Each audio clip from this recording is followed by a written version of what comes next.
Distinguished President, distinguished Secretary პატივცემლო თავმჯდომარე, პატივცემლო სპიკერო, members of the Parliamentary Assembly of ხმელთაშუა ზღვის საპარლამენტო ასამბლეის პატივცემლო წევრებო, ქალბატონებო და ბატონებო. to contribute to the discussion ჩემთვის დიდი პატივია მონაწილეობა მივიღო საპარლამენტო დიპლომატიის შესახებ დისკუსიაში. პამის წევრი და პარტნიორი ქვეყნების პარლამენტების თავმჯდომარეებისა და პრეზიდენტების პირველი სამიტის ფარგლებში. საქართველოს ისტორიული კავშირები ხმელთაშუა ზღვის რეგიონთან 1000 წლეულებს ითვლის და მოხარულები ვართ, რომ ვაგრძელებთ ამ ტრადიციას მას შემდეგ, რაც 35 წლის წინ ოფიციალურად მოვიპოვეთ დამოუკიდებლობა. დღევანდელი მოშლილი საერთაშორისო სისტემა გეოპოლიტიკური დაძაბულობით, ეკონომიკური გაურკვევლობითა და უსაფრთხოების დინამიკის ცვალებადობით ხასიათდება. ჩვენ ვართ წესებზე დაფუძნებული საერთაშორისო წესრიგის ჩამოშლის მოწმენი, რაც საგანგაშო პროცესია და ეჭვქვეშ აყენებს სახელმწიფოებს შორის სტაბილურობის, თანამშრომლობისა და ნდობის საფუძვლებს. განსაკუთრებული პატივია თქვენს წინაშე გამოსვლა პაპსეკის პრეზიდენტის პოზიციიდან, რაც მაძლევს შესაძლებლობას გავაჟღერო შავი ზღვის რეგიონის ქვეყნების პარლამენტარების ხმა. დღესდღეობით ჩვენი რეგიონი მსოფლიო არასტაბილურობის ეპიცენტრშია. მიმდინარეობს რუსეთ-უკრაინის ომი, რომელიც უკვე 4 წელზე მეტ ხანს გრძელდება. როგორც შეუძლია საპარლამენტო დიპლომატიას ხელი შეუწყოს რეგიონულ მშვიდობას და რეგიონთა შორის თანამშრომლობას. მაშინ, როდესაც გლობალური ორგანიზაციები ვერ ახერხებენ შედეგების მიღწევას რეგიონულ ფორმატებს ეძლებათ უნიკალური შესაძლებლობა, უკეთესობისკენ შეცვალონ რეალობა. ჩვენ გვაერთიანებს საერთო პრაგმატული ინტერესები, რომლებიც უშუალოდ ჩვენი მოსახლეობის მიერ არის ჩვენზე დელეგირებული, რადგან პარლამენტები პირდაპირ გამოხატავენ ხალხის ნებას.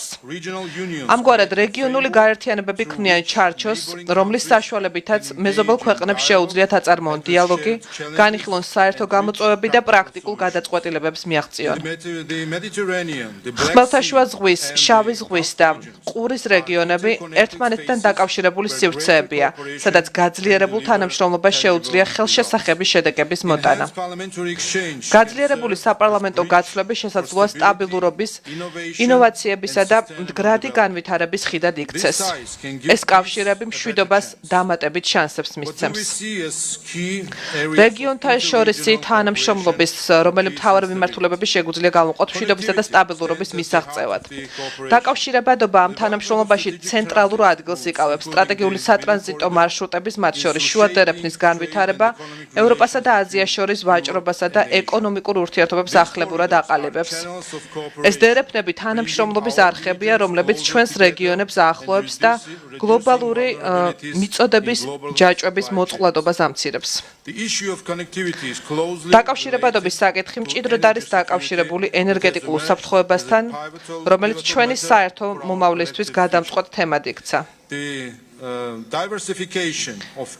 ენერგიის წყაროებისა და მარშრუტების დივერსიფიკაცია აუცილებელია სტაბილურობისა და მედეგობის უზრუნველსაყოფად, განსაკუთრებით ევროპისთვის.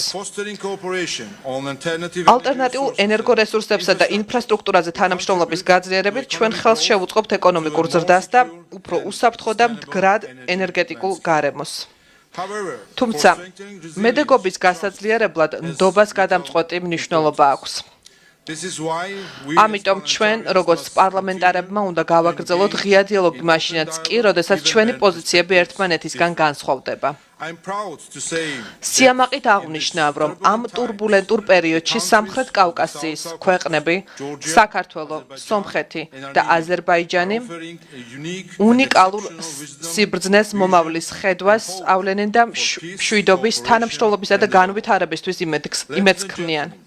ქალბატონებო და ბატონებო, საქართველო შავი ზღვის, ხმელთაშუა ზღვისა და ყურის რეგიონებს შორის თანამშრომლობის გაღრმავების ერთგულია. გვჯერა, რომ ერთობლივი მუშაობით, განსაკუთრებით ისეთი რეგიონული პლატფორმების ფარგლებში, როგორებიცაა პაპსეკი და პამი, შევძლებთ ჩვენი მოქალაქეებისთვის ხელშესახები შედეგების მიღწევას და უფრო სტაბილური და წარმატებული მომავლის ფორმირებას ჩვენი რეგიონებისთვის.